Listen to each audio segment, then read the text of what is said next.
Тіл мерекесінің 5 қыркүйек болып белгіленуінде өзіндік себебі бар.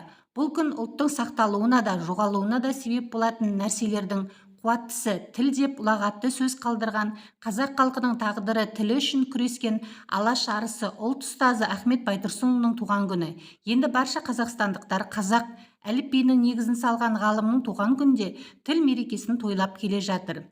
Қазақтың әдебиет зерттеушісі, ғалым, түркітанушы, публицист, педагог, аудармашы, қоғам қайраткері Ахмет Байтұрсынұлы 1872 жылы 5 қыркүйекте қазіргі Қостанай облысы Жангелді ауданы Сарытүбек ауылында дүниеге келген болатын. Біздің кітапхана қорында тіл туралы кітаптармен таныс болыңыздар. Абай тілі сөздігі.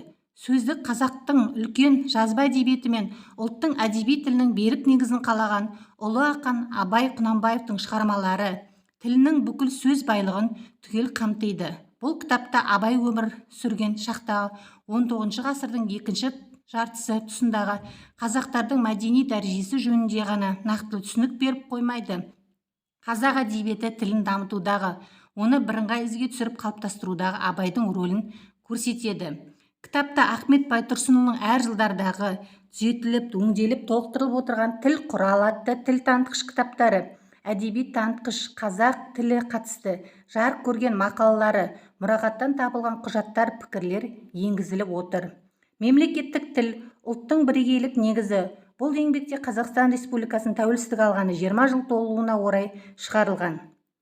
Бұл жинақта белгілі тілші, ғалым, ұстаз Сергалиевтің мақалалары топтастырылған. Кітаптағы материалдар жүйелі 4 бөлімнен тұрады. Мемлекеттік тіл мәселелері, тіл мәдениеті және терминология, қазақ тілін зерттеушілер, шағын пікірлер жазылған. Кітап студенттерге, магистранттарға, тіл сүйер қауымға арналған.